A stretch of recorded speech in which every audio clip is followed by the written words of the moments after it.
रामचरितमानस भाग 11 बालकांड मंगलाचरण प्रथम सोपान सरोठा संख्या 4। सरोठा है कुंद इंदु समदे उमा रमन करुणायन जाहि दीन परने करु कृपा मर्दन मयन। इसका शब्दशः अर्थ है कुंद होता है कुंद का फूल, एक प्रकार का अत्यंत सफ़ेद फूल। इंदु होता है चंद्रमा, सम होता है समान यानी जैसा, देह होता है शरीर यानी गौर वर्ण यानी सफ़ेद रंग, उमा रमन यानी माता पार्वती के पति, उमा यानी पार्वती, रमन होता है स्वामी पति। करुणा अयन करुणा के धाम यानी दया के घर, करुणा होती है दया, अयन होता है घर। जाहि यानी जिनका यानी जिन्हें, दीन पर गरीबों पर, असहायों पर, दीन दुखियों पर, नेह स्नेह विशेष प्रेम, करहु यानी करें, कृपा यानी दया अनुग्रह, मर्दन कुचलने वाले नष्ट करने वाले, मयन होता है कामदेव, काम वासना के देवता। ये सरोठा श्री रामचरितमानस के बालकांड का चौथा मंगलाचरण है। पहले 3 सरोठों में श्री गणेश जी और भगवान विष्णु की वंदना करने के बाद गोस्वामी तुलसीदास जी इस चौथे सरोठे में साक्षात भगवान शिव महादेव की स्तुति कर रहे हैं, उनसे कृपा की प्रार्थना कर रहे हैं। इसका सरल हिंदी अर्थ है जिनका शरीर कुंद के फूल और चंद्रमा के समान सफ़ेद है, जो माता पार्वती के प्रिय पति और करुणा के धाम भंडार हैं, और जिनका दीन दुखियों पर अगाध स्नेह है, वही कामदेव को नष्ट करने वाले भगवान शिव मुझ पर अपनी कृपा करें।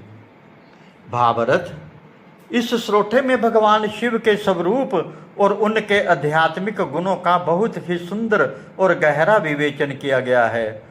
कुंद इंदु समदेह श्वेत वर्ण का रहस्य। सामान्यतः देवताओं को श्याम या सुनहरे वर्ण में देखा जाता है, परंतु शिव जी का शरीर कपूर गौरम यानी कुंद के फूल और चंद्रमा की तरह बिल्कुल सफ़ेद है। अध्यात्म में सफ़ेद रंग सतगुण, परम पवित्र और वैराग्य का प्रतीक है। ये दर्शाता है कि शिव जी समस्त संसारिक विकारों और माया से परे परम शुद्ध चेतना हैं। करुणा अयन करुणा के सागर। शिव जी को रुद्र यानी संहारक भी कहा जाता है, लेकिन तुलसीदास जी उन्हें करुणा अयन यानी दया का घर कह रहे हैं। इसका दार्शनिक अर्थ ये है कि शिव जी का संहार भी वास्तव में जीव के कल्याण के लिए होता है। वे संहार के माध्यम से जीवों के कष्टों और उनके अज्ञान का अंत करते हैं। वे आशुतोष हैं, वे बहुत जल्दी केवल 1 लोटा जल या बेल पत्र से भी प्रसन्न हो जाते हैं। जाहि दीन परनेह दीन बंधुत्व यानी संसार में लोग धनवानों और शक्तिशाली लोगों से प्रेम करते हैं, परंतु भगवान शिव का प्रेम दीन, असहाय और समर्पित भक्तों पर होता है। जो व्यक्ति अपने अहंकार को त्याग कर पूरी तरह दीन अकिंचन बन जाता है, शिव जी उसे अपना लेते हैं। इसी कारण वे भूत प्रेत, अछूतों और समाज द्वारा ठुकराए गए जीवों को भी अपनी शरण में रखते हैं। मर्दन मयन कामदेव का मर्दन। मयन का अर्थ है कामदेव, जो वासना और सांसारिक आकर्षण के प्रतीक हैं। शिव जी ने अपनी तीसरी आंख खोलकर कामदेव को भस्म कर दिया था। इसका गहरा आध्यात्मिक अर्थ यह है कि जब व्यक्ति के भीतर विवेक और ज्ञान की तीसरी आंख जागृत होती है, तब उसके भीतर की सभी सांसारिक वासनाएं, काम, वासना, अशक्ति स्वतः ही नष्ट हो जाती है। इसका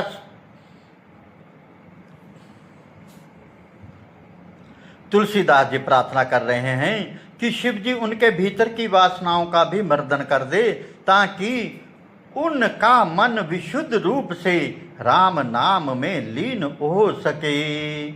हर हर महादेव, जय श्री राम। सनातन धर्म की सेवा में सदैव तत्पर।